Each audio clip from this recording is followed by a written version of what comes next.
Fala pessoal, bom dia, boa tarde, boa noite, boa madrugada. Mais uma vez o professor Jeremias na área.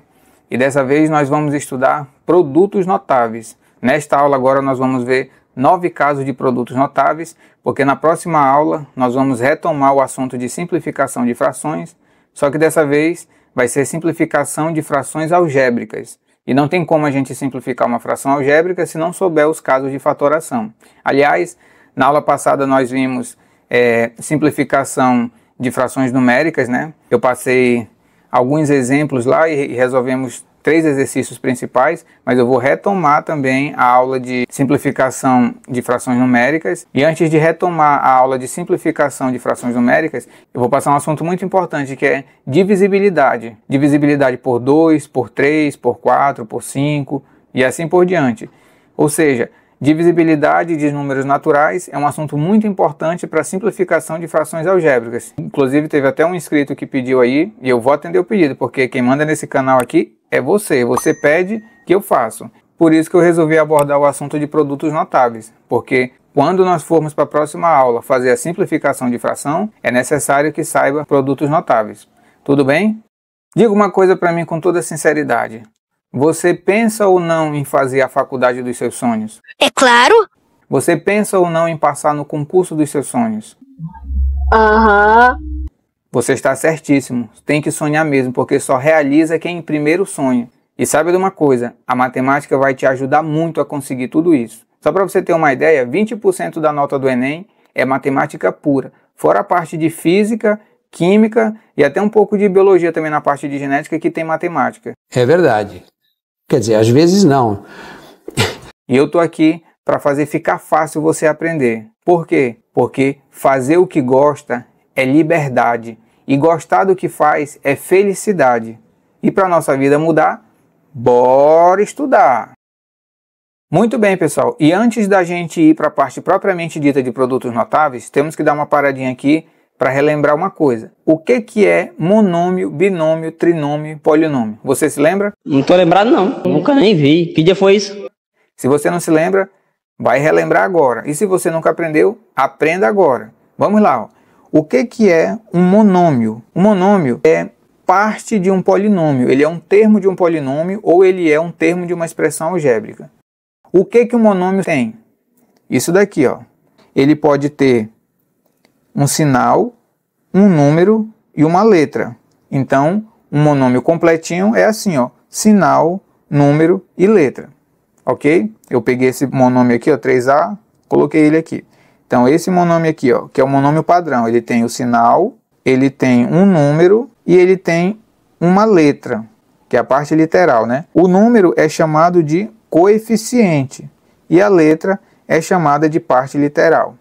Aí você pergunta, professor, sempre o monômio vai ter essas 3 partes aí?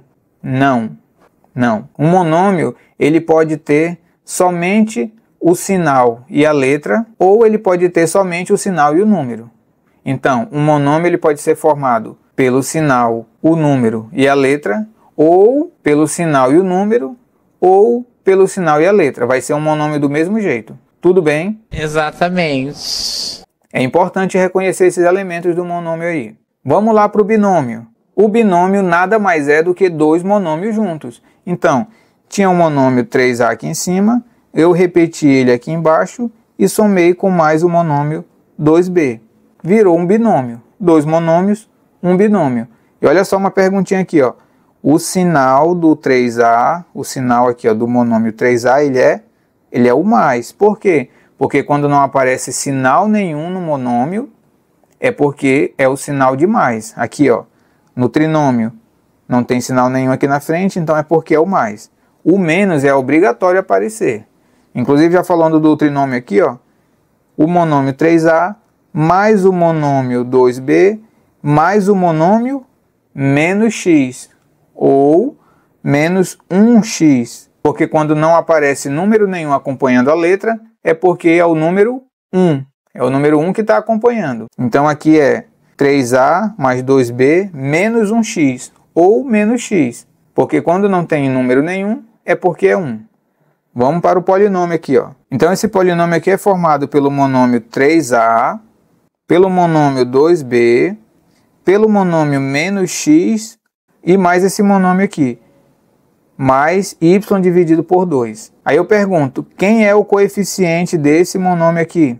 Quem é o coeficiente dele? É o, deixa eu colocar aqui uma setinha, é o 1 sobre 2. Por que 1 sobre 2? Porque quando não tem número nenhum acompanhando a letra, significa que é o número 1. Então fica 1 sobre 2. Tá ok? É importante saber disso para você não se atrapalhar em contas futuras. Vamos continuar aqui, ó. Exemplo 5. Monômio 3a ao quadrado. A gente sabe que o sinal aqui é o mais. O coeficiente é o 3, né? Porque o coeficiente é o número que acompanha a letra. A parte literal aqui é o a, só que está elevado ao quadrado. Não tem problema nenhum. Pode estar elevado ao quadrado, ao cubo, à quinta potência. É um monômio só. Deixa eu apagar aqui para você enxergar melhor. Isso tudo aqui é um monômio só.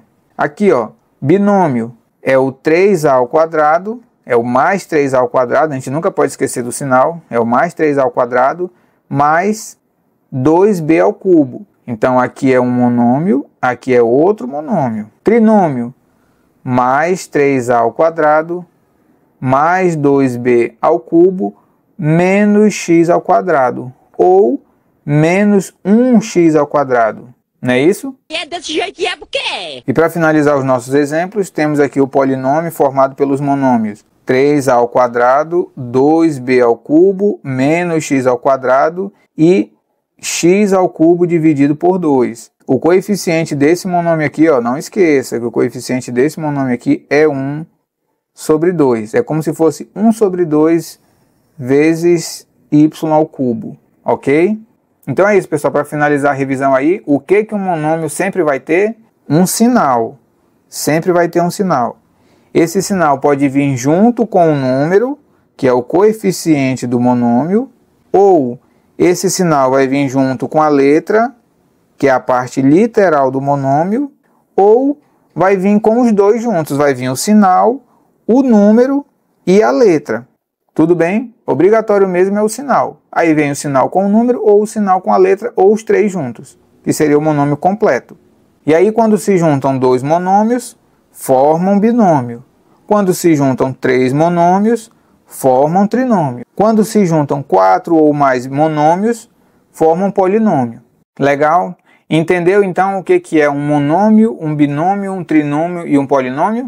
Não. Vamos seguir em frente. Beleza, chegamos então com o assunto de produtos notáveis propriamente dito. E quais são os casos que nós vamos abordar nesta aula aqui? São 9, né? O primeiro deles vai ser fator comum em evidência. A estrutura dele é essa daqui, ó. Ele sempre se apresenta assim e ele é desenvolvido dessa forma aqui, ok? Esse é a fatoração por fator comum em evidência.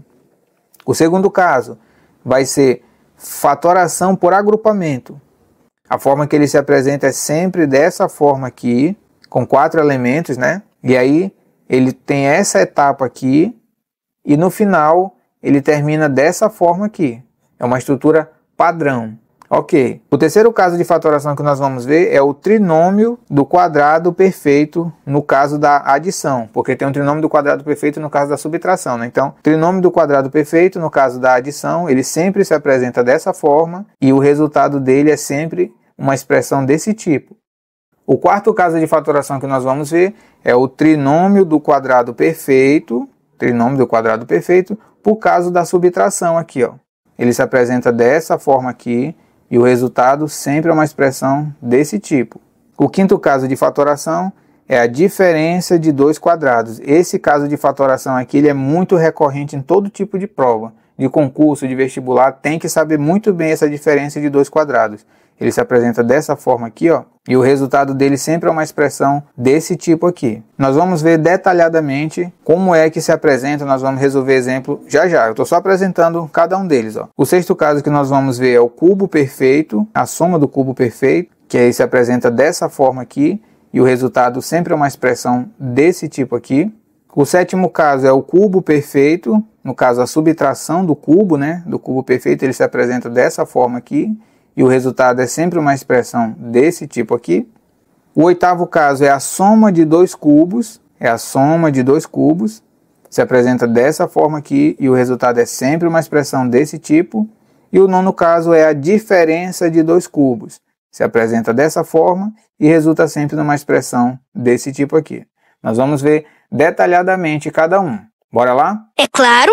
Então, começando aqui pelo primeiro caso de fatoração, é a fatoração pelo fator comum em evidência. Vamos começar resolvendo essa letra A aqui, pessoal, do primeiro caso de fatoração, né, que é pelo fator comum em evidência. Olha só, eu tenho essa expressão aqui, ó, que é um polinômio, né? Por que é um polinômio? Porque ela é formada por 4 monômios. Ok. O que eu tenho que identificar nesse caso aqui, ó? Eu tenho que identificar qual é a letra que ocorre em todos os monômios. Qual é a letra ou qual é o número, né? Que pode ser letra, número, pode ser letra e número juntos. Então, eu tenho que ver o que tem em todos os monômios. Nesse caso aqui eu estou percebendo que o que tem em todos os monômios, ou seja, o que é comum a todos os monômios, é o que? É o x. Ó, o x tem em todos os monômios aqui, ó. Então, o x é o meu fator comum. O que eu faço? Coloco o x em evidência. Coloco o sinal de multiplicação e abro o parêntese. Na verdade, esse sinal de multiplicação aqui ele não é obrigatório, porque quando eu coloco o parêntese aqui, eu já tenho que saber automaticamente que o x em relação ao que vai ficar dentro do parêntese está multiplicando, já é uma multiplicação, ok? Que é inclusive a forma mais usada. Eu vou deixar inclusive sem o sinalzinho aqui, ó. Então, vai ficar assim, ó. O x é o fator comum a todos os monômios. Aí o que eu faço? Eu divido todos os monômios pelo elemento comum. Pelo elemento comum. Ó. Como assim? AX, que é o primeiro monômio, dividido por x. AX dividido por x deu o quê? X corta com x, sobra A. Então aqui dentro do parênteses vai ficar o A. Ok. Faço isso com o segundo monômio também. BX dividido por x. O que vai dar? Corta x com x, sobra B. Então vai dar mais. Por que mais? Porque é esse mais aqui, ó. É o mais do monômio. Ou menos do monômio que eu coloco aqui. Então, mas no caso aqui é mais B. Ok. Vou para o terceiro monômio, esse aqui, ó. Cx dividido sempre pelo termo que ficou em evidência ali, ó, pelo elemento que ficou em evidência, no caso foi o x. Cx dividido por x, corta x com x, sobra C. Então aqui vai ficar mais, que é esse mais aqui, mais C. E o quarto monômio, dx dividido por x, vai ser igual a corta x com x, sobra D. Então, vai ficar mais D. Se eu só apagar aqui. Então, a resposta é essa. X em evidência, abre o parêntese, A mais B mais C mais D é a forma fatorada dessa expressão aqui, ó. X, abre o parêntese, A mais B mais C mais D é a forma fatorada dessa expressão. Ok? Facinho, né? Não. Vamos lá para o próximo exemplo.